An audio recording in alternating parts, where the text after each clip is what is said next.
This week on Art of the Air, our whole show features a return visit with the Midwest Museum of Art's director and curator, Brian Byrn, reflecting on his 43-year career there and his plans after retirement at the end of this season. Our spotlight is on Canterbury Theatre's 57th season with the artistic directors, Ray Scott Crawford and David Graham. Express yourself through art and show the world your heart. Express yourself through art and show the world your heart. You're in the know with Esther and Larry. Art on the air today. Stay in the know with Larry and Esther. Art on the air our way. Express yourself through art and show the world your heart. Express yourself through art and show the world your heart. Welcome. You're listening to Art on the Air on Lakeshore Public Media, 89.1 FM, WVLP 103.1 FM, our weekly program covering the arts and arts events throughout Northwest Indiana and beyond. I'm Larry Breckner of New Perspectives Photography, right alongside here with Esther Golden of The Nest in Michigan City. Aloha, everyone. We're your hosts for Art on the Air. Art on the Air is supported by an Indiana Arts Commission Arts Project Grant, South Shore Arts, and the National Endowment for the Arts. Art on the Air is heard every Sunday at 7 p.m. on Lakeshore Public Media, 89.1 FM, also streaming live at lakeshorepublicmedia.org, and is available on Lakeshore Public Media's website as a podcast. Also heard on Friday at 11 a.m. and Monday at 5 p.m. on WVLP 103.1 FM, streaming live at wvlp.org. Our spotlight interviews are also heard Wednesdays on Lakeshore Public Media. Information about Art on the Air is available at our website, breck.com/AOTA. That includes a complete show archive, spotlight interviews, plus our show is available on multiple podcast platforms, including NPR One. Please like us on Facebook, Art on the Air, WVLP, for information about upcoming shows and interviews. And we'd like to welcome to Art on the Air Spotlight back for another summer season of the Canterbury Theatre. Of course, that's located on 807 Franklin Street in Michigan City. And we missed their first show, which was The Effect by Lucy Preble, and that was going to run June 18th through 21st. So we're able to squeeze them in. They can talk to us the rest of the season. Please welcome the artistic directors. We'll just shorten it that way. Ray Scott Crawford and David Graham. Welcome to Art on the Air Spotlight. Thank you. Thanks for having us. Thank you. Yeah, it's so good to see you. Well, let's talk about your season that you have coming up. The rest of it, you actually did 5 shows this season, which I think is an add-on, but let's talk about the remaining things that you have on the calendar. All right. Well, the next thing actually opens today, and it's A Year with Frog and Toad, and it is the delightful musical based on the books that everyone loves. And we did it a number of years ago, probably about 13 years ago, and it was a big success then. So we're pulling it back and doing it again, whole different cast, and I think the audiences are really going to love the humor and it's just a nice show. I don't know if you're familiar with the books, but they're just delightful. Stories about a year spent from the eyes of a frog and a toad with the best of friends. Some say it's a children's show. I say it's an everybody that's a child at heart show. I agree with that. What do we have next? David, what's up? Next? What do you have next, David? Next coming up is that we have Baby, and it is a musical by Maltby and Shire, who are considered pretty legendary Broadway composers. And it takes a musical look at 3 couples that are in various stages of becoming parents. There's an older couple that it was totally unexpected. And there's a middle couple who've been really trying, and they're, young professionals. And then there's a couple that are students. So it takes a look at each of them as they prepare for parenthood. Wildly different dynamics. Wildly different. And one thing about the show is the show itself is fairly has been around for a while. We did a first version back in like 98, but Maltby and Shire went back in a couple of years ago and they revised the show for new generations. So it will be like a newer version of the show. So we're excited about that. Ray Scott. Oh, real quick, I just wanted to comment. Baby has been one of my favorite shows. I remember when my daughter was a baby, my wife worked on the show at Purdue Calumet then. Okay. And I remember how much I really loved that show. I'm curious about what they would do to update it. But that's going to be a real exciting one to have. Ray Scott, what's the next one you got? The next one up is The Mad Ones, and it is exciting show. In fact, I saw it in Chicago, I don't know, about 4 or 5 years ago, I think, maybe 3 years ago. But it is a small show, and it's sort of a nostalgic mind trip. A girl is graduating from high school. She's getting ready to make decisions about what she's going to do for the rest of her life. Her mother wants her to, go to college and find a career. And she's hearing voices from her past that are telling her to just go out into the world and make her own way. And she faces a lot of internal struggle, at the same time, a lot of uplifting, life reinforcing choices as well. The music is delightful. It reminds me, I don't know if you're familiar with Spitfire Grill, but it has sort of that homespun feeling to it that is it's sort of magical and creative and folksy, I think is a good way of putting it. But yeah, this will be a first time for Canterbury to do the Mad Ones, and we're excited about that. Very, very, very nice show.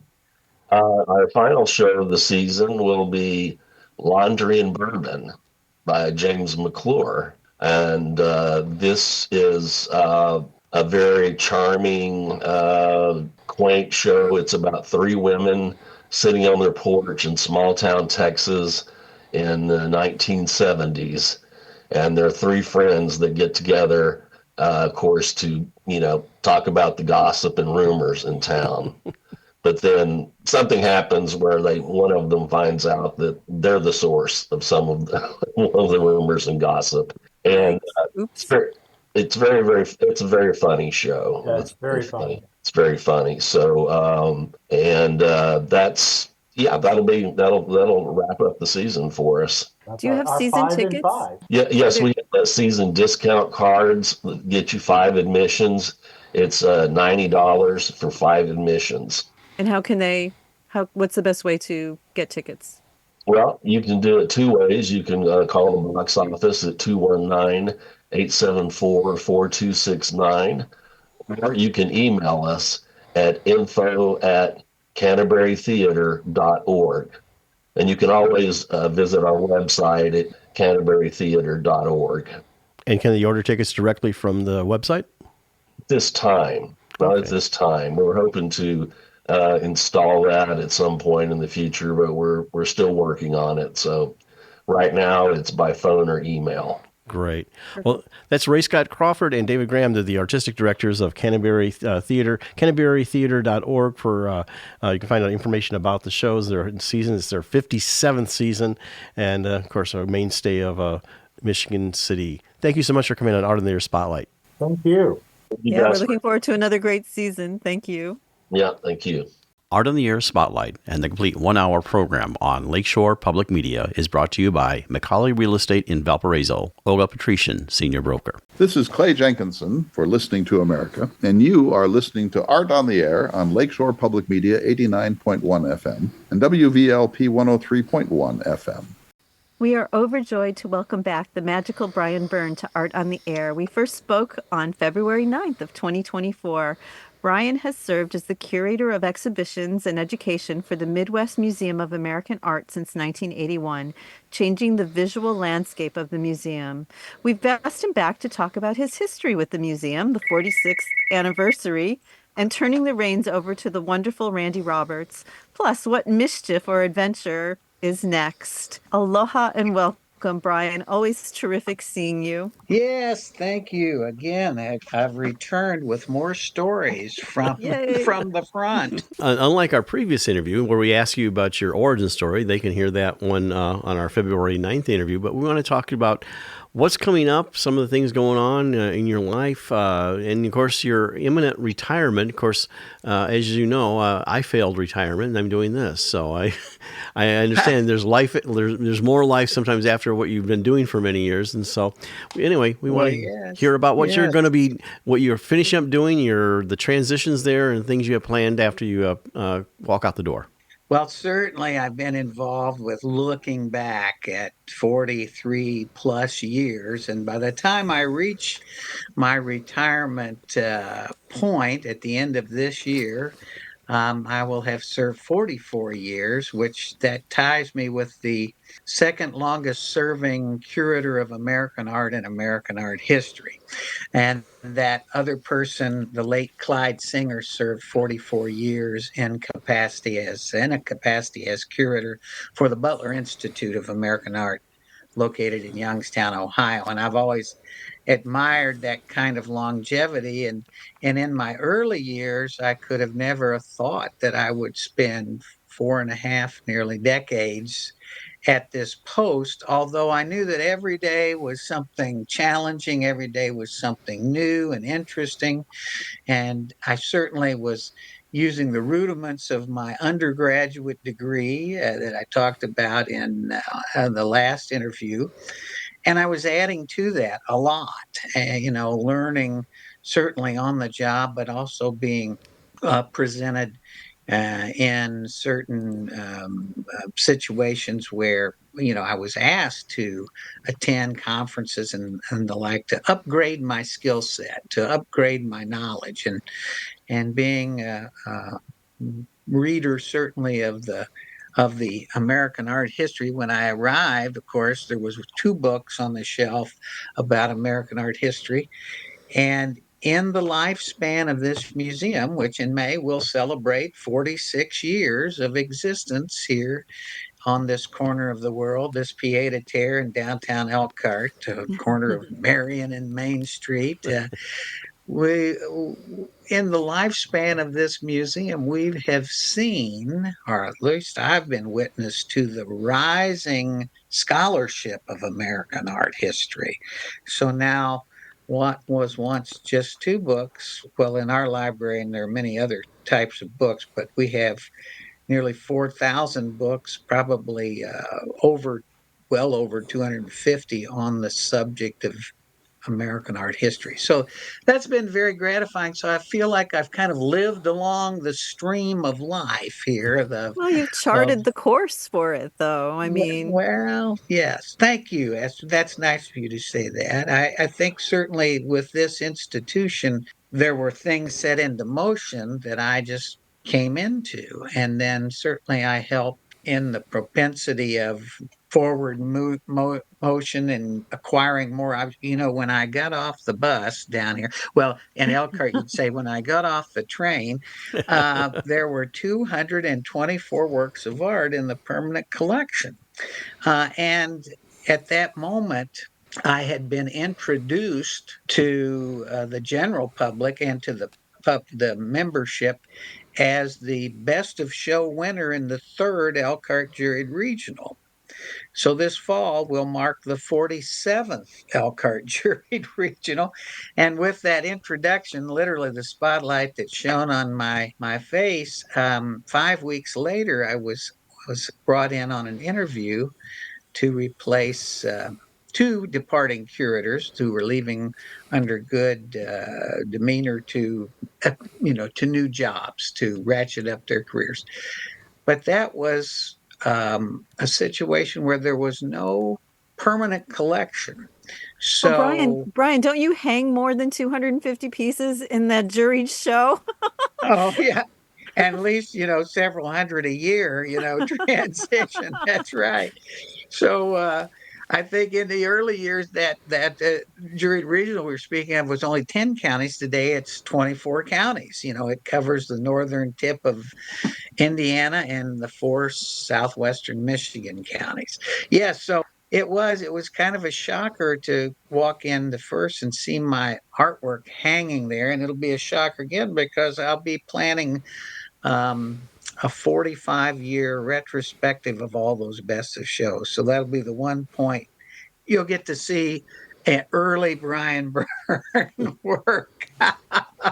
And we call it Made in Michiana. Every 5 years, we trot those out so the public can look at that piece of art history in our region. Yeah, so in the event that was shocking, and by the May of 1982, we established a platform of permanent collection, and then I established a docent program, and from there forward, we took that docent program into, just until a few years ago when I just could not sustain it. And unfortunately, some of my really chartered docents have passed on now, and others have sought retirement. And the changing landscape of attractions are such that I felt like when I retire, a new person will reinvent that program. And indeed, we've recently hired a new assistant curator of education, and she's going to be tasked with that very thing. So that's Very just some of expensive. the looking back, looking forward, like a Janus figure. I always look back and say, well, we did it this way. How can we do it better? How can we do it differently? How can we add some new energetic voices to this? And certainly Jennifer Abril has helped me source those people out of interviews and kind of look at things from a perspective that means that, what two people could do, the very competent and comparable Randy Roberts as curator, as my assistant curator, and now curator. We formed a curatorial team, and I may linger. My ghost may linger here afterwards. Are you I'll listening, be, Randy? I'll be like Bob Marley shaking my chains at him. Wake up, we need to move this piece over here to this wall. Oh, Well, you're an expert at that.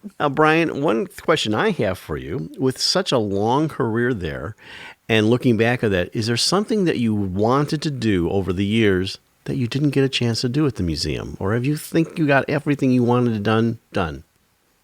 Oh no. Well, there's probably more than one thing. What immediately comes to mind to me is with the collection now growing to around 6,800 works.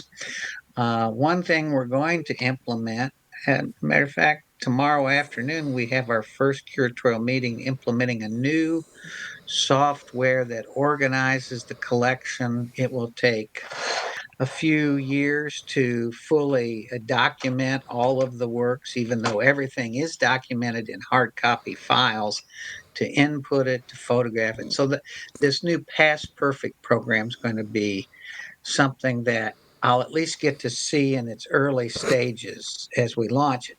The second thing that I have not been as successful with, but would like to see, is organizing, and there are a few traveling exhibits of the museum's collection, but I'd like to see that more fully realized and implemented because there are more small museums in this country than large museums. Maybe there's 50 mega-sized museums with millions, if not budgets approaching, $1 billion. But for us small institutions, we need to be able to network more and share. And I feel that we have many parts that could be put together in such a way that would make it cost effective, efficient, and also kind of share this cultural material. I don't know if in my first interview I quoted that infamous statistic now, but in the what is known as the American Alliance of Museums, there seems to be about 18,000 institutions. In my earlier statistics, it said, there were around 15,000, and there were a little over 10,000 that were art museums. But of those 15,000, the statistics went, and they could be similar today. 15 of the 15,000, 87% of those museums were small museums. Now, Esther's probably wondering, what is a small museum? And Larry says, well, don't you know that a small museum is a museum that has a budget of $250,000 a year or less. And you can do all that on that. Well, a lot have to, and a lot rely on volunteers, as we have in the past too, certainly. But um, with that 87% of the 15,000 with budgets of $250,000, they had management over 97% of America's cultural properties.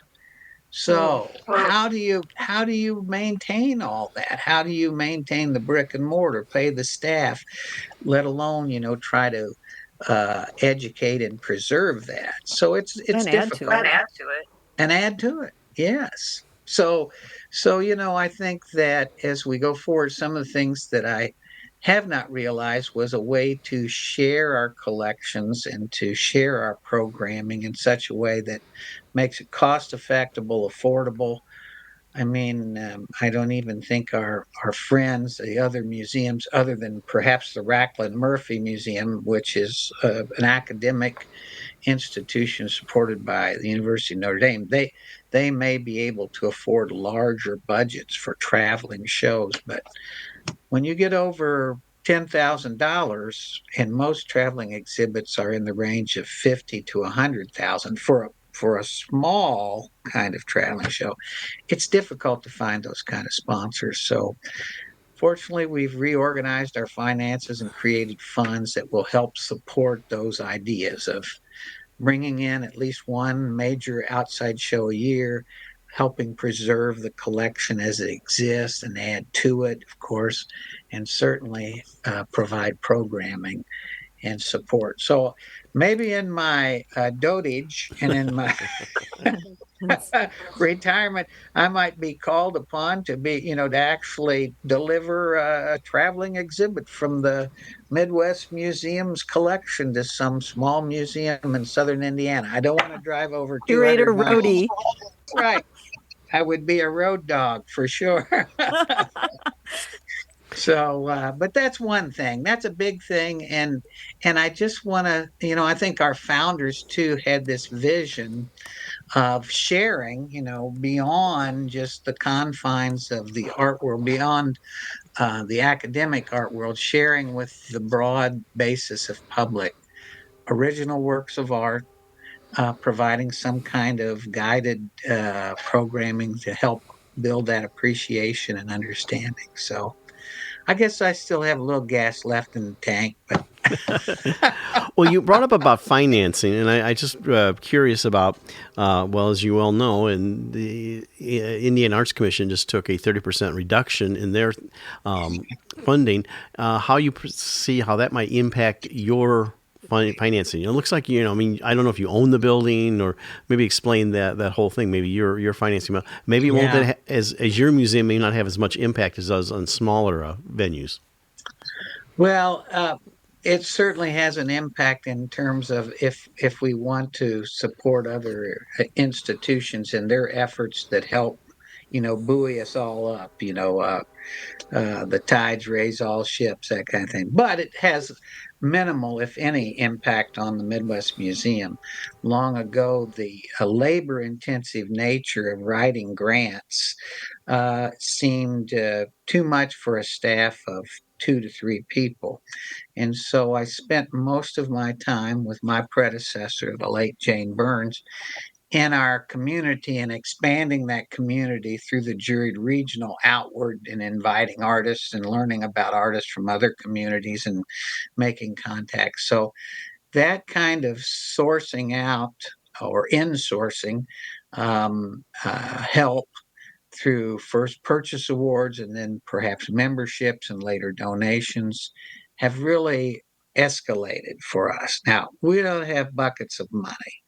And my co-director is fond of saying that, well, if money was no object, Brian, and we had buckets of it, we would just replace that north wall with a beautiful marble exterior or Indiana limestone exterior. But we can't always do what we want to do. So I think that the Indiana Arts Commission, in taking a hit, as all of those types of institutions throughout the states.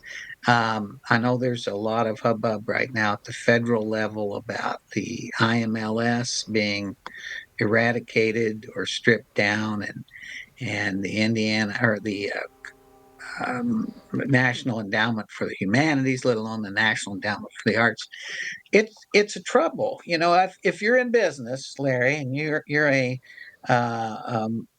big time business, and you start looking around for budget cuts. Where do you go? You start cutting out what you think are the unnecessary, or the parts that, well, we could still survive if we brought it down to this, in hopes that the markets got better and we could rebuild it back up.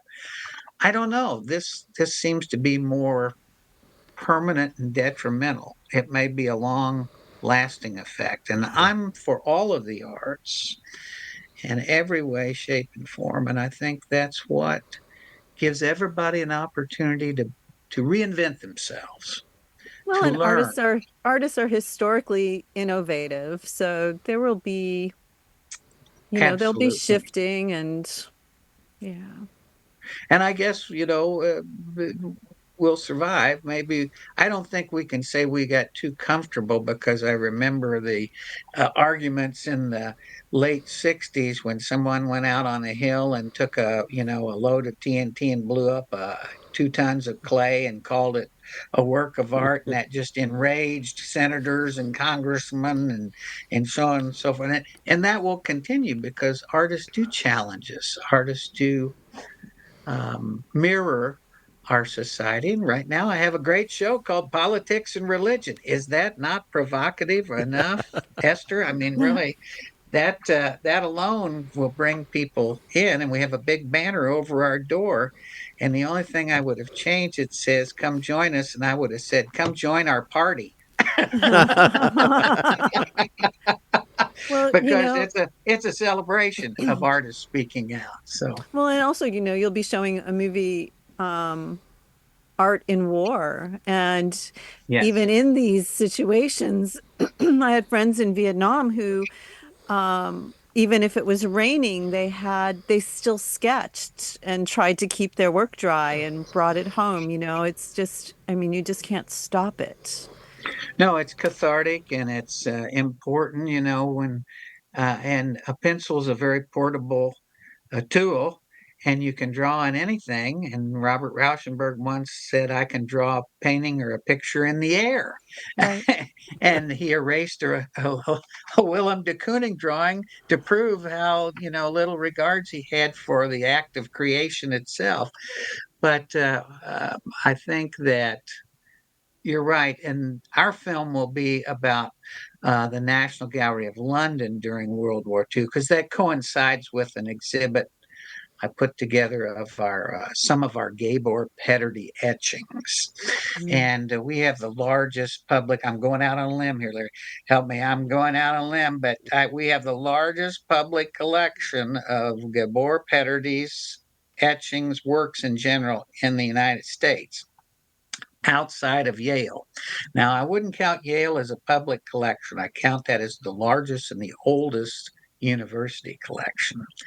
But thanks to one Dr. Stephen Conant, who since 1993 became not only a patron and a donor and a friend to the Midwest Museum, and I call him my friend too, he has given us nearly 1,500 works, and all of those Gabor Petterdy pieces. And so it's amazing, because historically Gabor Petterdy is one of two of the most important printmakers, other than Bill Tortolot, if he's listening. Well, two of the most important printmakers in American art history. And he came from Hungary. He was born there. He studied at age 17, 18, 19 years old in Paris with Stanley William Hayter. And for 27 years after the war, World War II, he taught at Yale University. So the Yale University Art Galleries owns around 189. I haven't checked it lately, works by Petterdy. But when we boasted, thanks to Steve Conant, that we had 89, and we did a major national show and took out a little advertising to to put it out there in Art in America in black and white, couldn't afford color. But we had calls from all over the country, and all of a sudden, when I went back to Yale University's searchable database, I found well, they must have really shaken their alumni up and said, hey, we need some more Petterdies because this little museum out on the prairies of northern Indiana is taking us to task on this. I don't know, but that covers a lot of ground there. So over to you again. Give me another topic. Well, you're listening, by the way, to our audience on Art in the Air. Brian Byrn, the director and curator of the Midwest Museum of American Art on Lakeshore Public Media, 89.1 FM, and on WVLP, 103.1 FM. And we'll return to our guest after our brief pause. Art in the Air listeners, do you have a suggestion for a possible guest on our show? Whether it's an artist, musician, author, gallery, theater, concert, or some other artistic endeavor that you are aware of, or a topic of interest to our listeners. Email us at aota@brech.com. That's aota@brech.com. We return to our guest today on Art of the Air, Brian Byrn, who's the director and curator at the Midwest Museum of Art. So what about you personally, Brian? Have you been able to delve back into your own artwork? I mean, and I wonder, when you're on holiday too, are you able to do some? I mean, you've sent me some pretty mighty fine images, when you're away. Yes. Well, I make that a rule of thumb. My wife and I, when we've been visiting Mexico for the last 2 decades, and I can't just sit idly by in the sun because I'm at least part Irish and a little Welsh, and so that's not good for me. But I do paint and draw. And that's my time kind of focused on that activity. And I do research, via my phone, and we're all very connected. But yes, I do smaller versions, portable versions. And I think last year I did 47 drawings and watercolors in about a 16-day period. So it gives me that feeling of intense studio practice. Like every day I can get up, I can have a little something for breakfast and a shot of tequila and go out to my portable Caribbean studio and set up. And I have certain ways of setting myself up a sort of a task list for that day and how many I will do. And I hope that in the future I'll go back to that again, not to be a second or third career, but certainly just you've got that impetus, that feeling inside, you got to draw. I was a drawing major, art history, and painting minor. My master's is in education with an emphasis in art. And so certainly studio practice is near and dear to my heart, but you need time to reflect, you need time to do. And so where I was once creating large scale figurative drawings, I mean, a basic sheet was 40 by 60 inches maybe. I've scaled down. I've had to. I don't have the energy level. Well, I would come to a workshop in Mexico taught by you. I would do it. I'd be on that plane.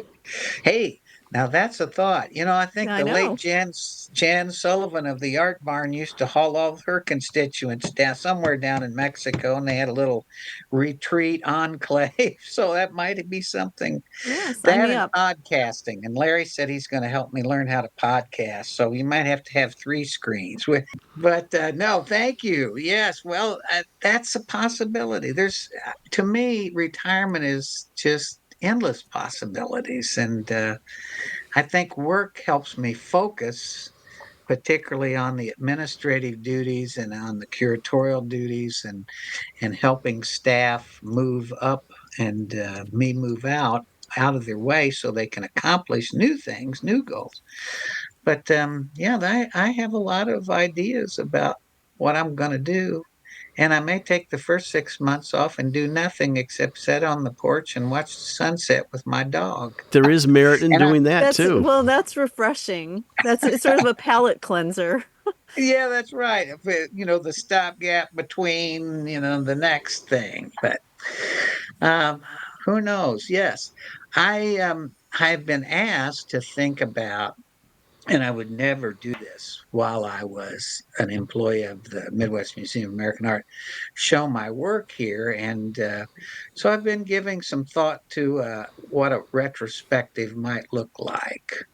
And certainly I have work trailing back all the way to 1981 to that first best of show, and a few pieces still left hanging about that are in that same genre. So I'll be thinking about that, and who knows, you might get an invitation to see, Brian Burke, four and a half decades in the making. Thank Brian, you. I may have asked you this on your first interview. I can't remember, but is there any kind now that you're going to be probably free to do more art? Is there any kind of art that you would like to do that you haven't done? Oh gosh, well, yes, after watching artists grow and develop, and certainly through the juried regional, having artists bring works and coming and going, whether they're graduate students and or they're anchored in this area. There's some things, yeah, I would like to. I might even take audit some courses. I mentioned Bill Tortolot early. I'd like to work with him in Yeah, me some too. printmaking capacity. There's a couple poetry classes taught at IUSB, and certainly Ramiro Rodriguez and his wife Lori Russo have the Taylor Street Studios. They're printmakers, and so monotypes are something I'm interested in. I did a short blast of those back in the early 90s, and I really enjoyed that. I didn't enjoy so much the step by step process of etching and learning all those things.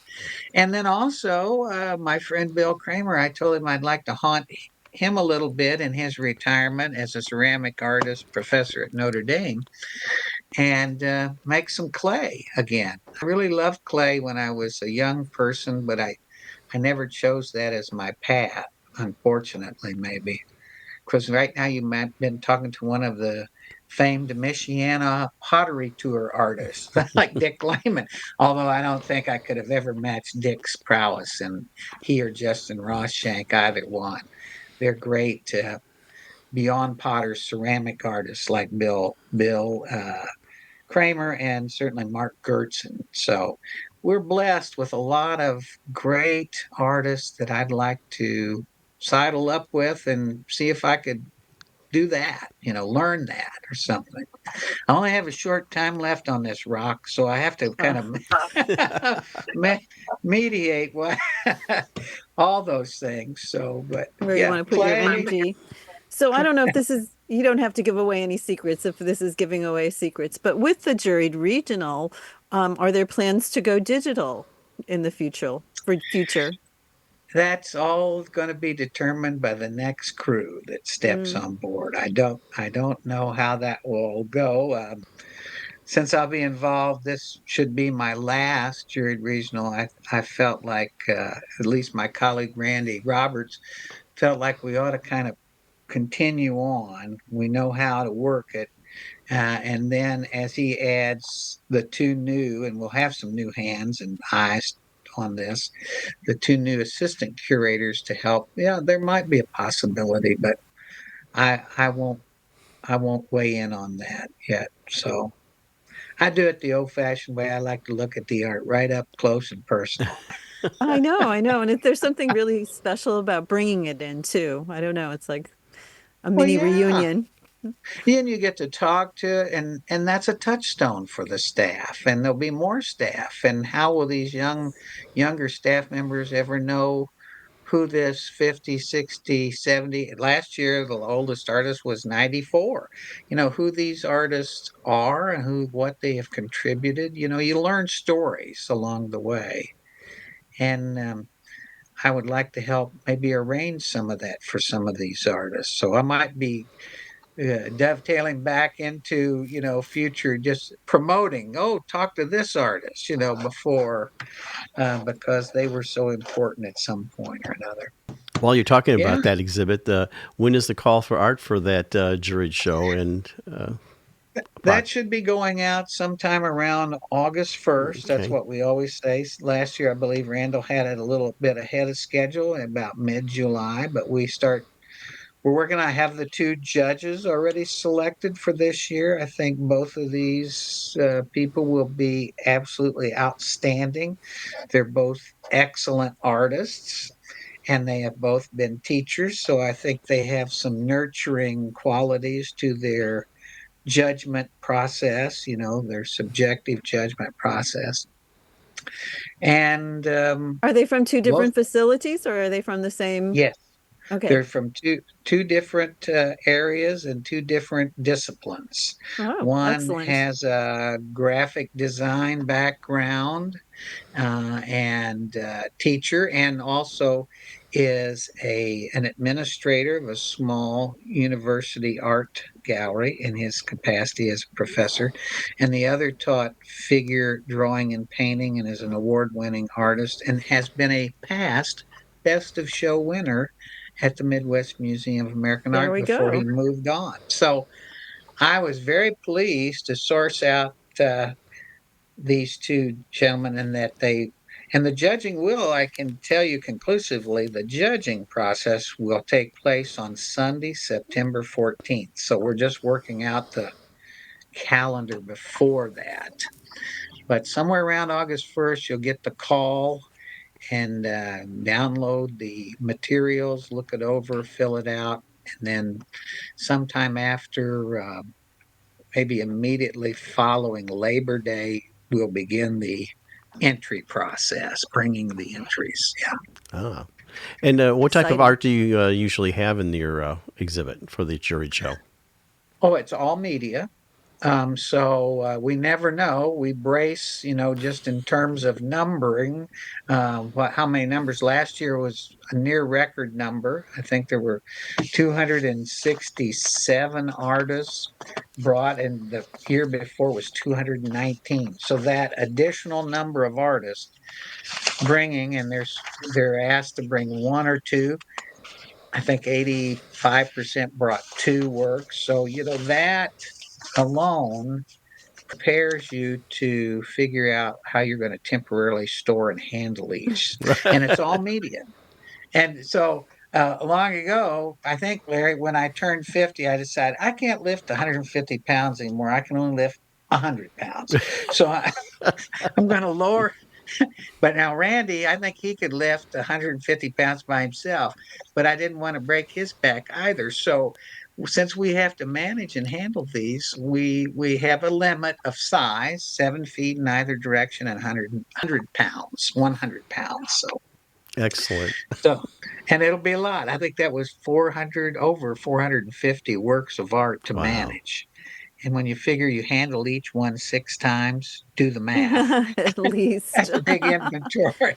You don't have to go. You don't have to go to the gym that way. That's right. That's right. That's maybe what I'll miss the most out of now working here. It's, I've always been a working director, so there's a certain physicality to this job. I would like to sit in my ivory tower and think only really great thoughts about things and conceptualize, but sometimes I have to get out there and really put forth the elbow grease, as they say, to get things done, And hanging that show, installing that show is a huge process. Right. So. Excellent. Well, you're listening to Brian Byrn, director of the Curator, Midwest Museum of American Art, on Art on the Air on Lakeshore Public Media, 89.1 FM, and on WVLP, 103.1 FM. So what's on the agenda for tomorrow? Wow, tomorrow's another day, Esther, as they say. Well, tomorrow we're going to, again, try to implement the Past Perfect software inventory process. We're going to be open to the public. Now, we do have some new hours with the new year going forward. So now the museum open to the public Wednesday through Friday from 11 to 5. And we've also extended an extra hour on the weekend, so we're open 1 to 5 Saturday and Sunday. And so we're onboarding staff where Randall and I don't have to work every other weekend. That's a plus. And tomorrow, we'll look at the 46th anniversary and start implementing some stages of planning for what's going to take shape on Saturday from 6 to 8 p.m. And we're going to Ooh. feature a really wonderful and kind of a rock star, at least in the local scene. Celia Weiss is going to be performing on the piano, and we're going to honor Dr. Stephen Conant. So Friday, I'm going to go retrieve him from Indianapolis. He's had a few health issues and can't drive extended distances. So I've offered to come and extract him from Indy and bring him back up here. And unfortunately, he's got some good friends who will take him back on Sunday. So we're going to be preparing for all of that 46th anniversary celebration, So Wow. Wow. So I have a personal question which, you can certainly not answer. So your lovely wife is such a huge support, but is she also an artist? Does she have a she practice? she is not. She is not an artist. I don't know that I could be married to an artist. They're so difficult. No, I'm just kidding. Um, uh, There's only room for one artist in this house. No, I'm not like that at all. But she's a very creative person. She bakes. She's culinary. Delights are extraordinary, and she's And well practiced known? her well known, and she's sort of hung up her chef's hat as caterer for the museum. And she's happy about that. She gets a little break. She's a voracious reader. While I'm making 47 watercolors, she's read 15 books. I struggle to get through one or a half of one. I read in short bursts, and so she's all that, and she also manages, our business affairs. So she's very good at that. Not that I couldn't, but it's easier when there's someone else. You can put this on their desk and say, "Fix this for me." And that's where Jennifer comes in, my co-director. Hey, we need to fix this. And then I get boomerang back into it somehow. But no, that's so Lisa has been wonderful as a volunteer. And she's mentioned, I should say, and I'll get you both a copy of our new annual report, which will really give numbers and depth to our activities, at least in 2024. And I think moving forward, we can expect to see at least a digital version, but a hard copy as well of an annual report. That really puts the proof.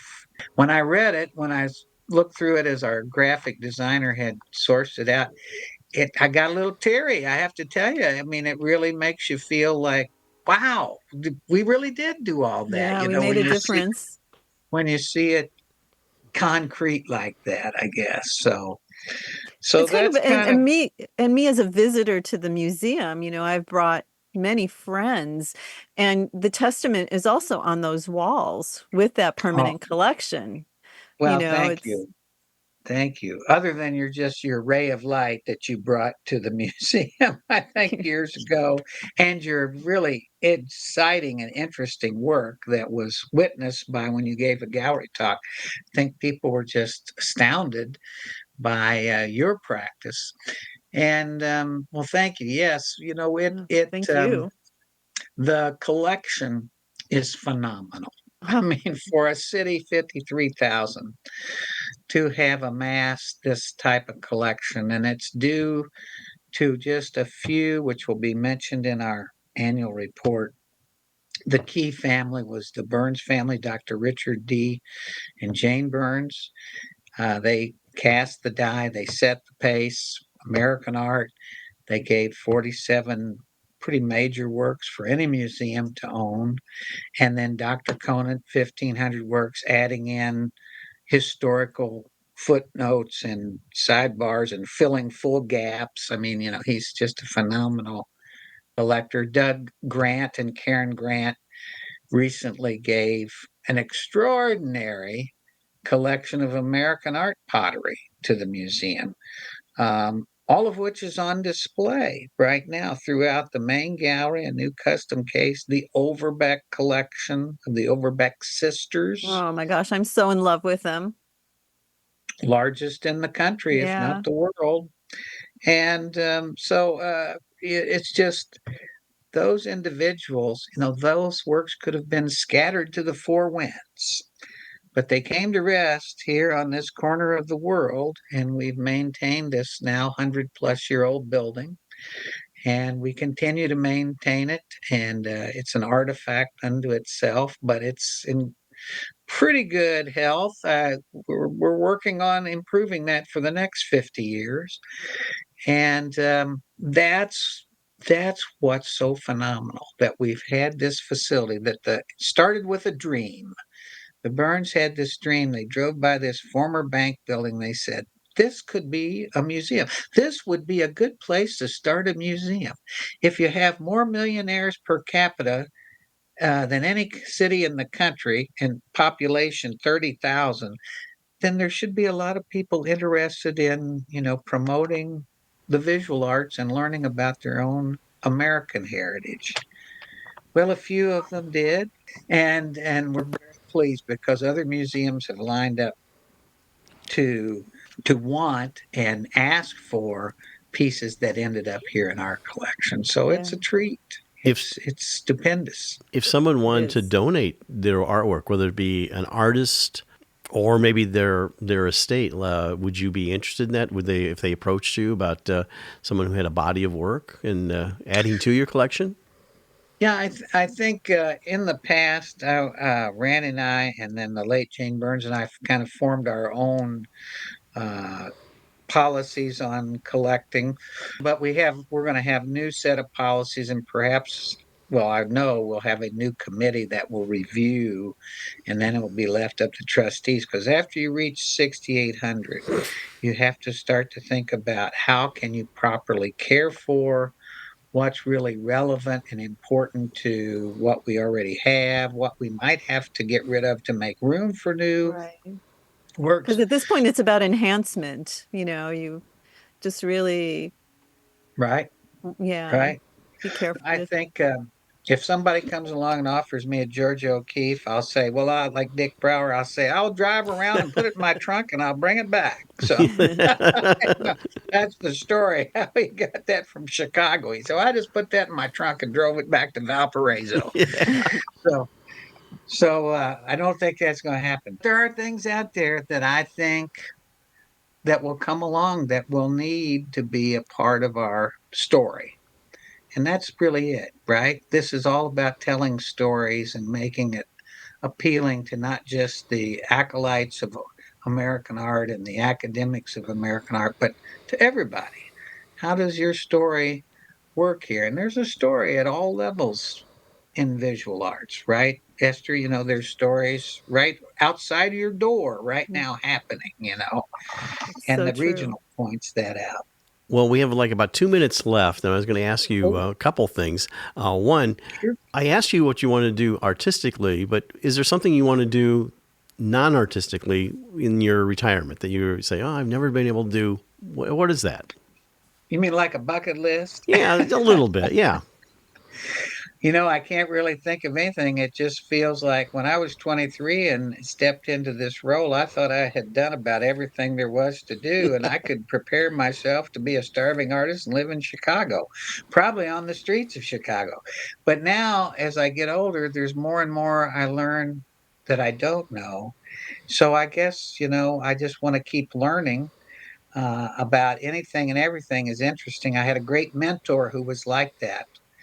And he could talk about a lot of different subjects. And he wasn't just a jack of all trades. He would read, and he was very thoughtful and conversational. And we had these long, hour-long, before Lisa and I were married. I called them my postgraduate years with Jonas Howard in Florida, in Sarasota, Florida. And we'd go look at exhibits and talk about them. So, I think the leisure that will be allowed to me to visit other museums and visit other artist studios, that's really something that I've been longing to do.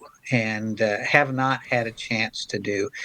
That's still within the realm of art, but there might be other things too.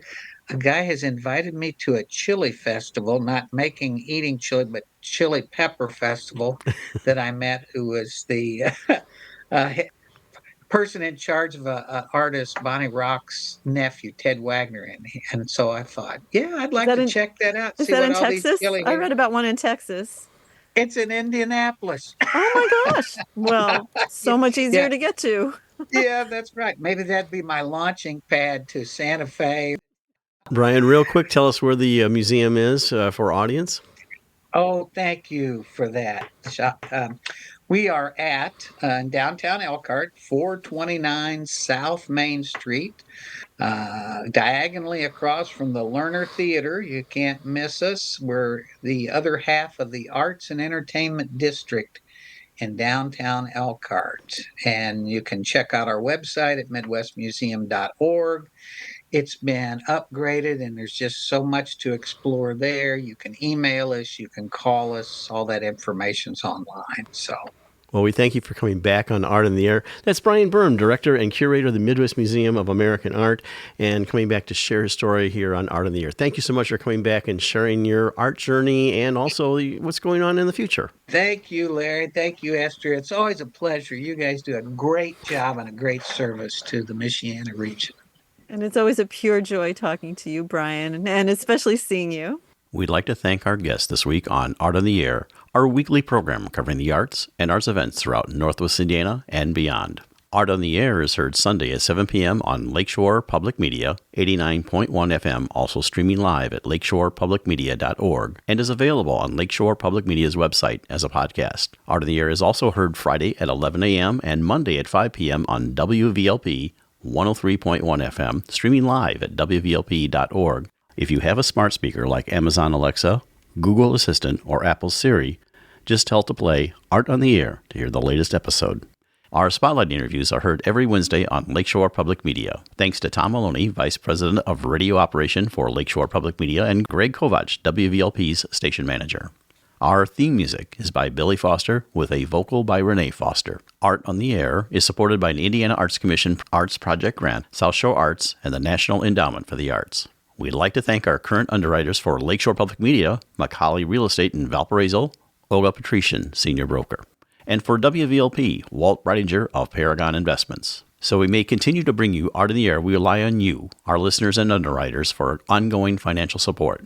If you're looking to support Art on the Air, we have information on our website at breck.com/AOTA, where you can find out how to become a supporter or underwriter of our program in whatever amount you are able. And like I say every week, don't give till it hurts. Give till it feels good. You'll feel so good about supporting Art on the Air. If you're interested in being a guest or send us information about your arts-related event or exhibit, please email us at aota@breck.com. That's aota@breck.com, or contact us through our Facebook page. Your hosts were Larry Breckner and Esther Golden, and we invite you back next week for another episode of Art on the Air.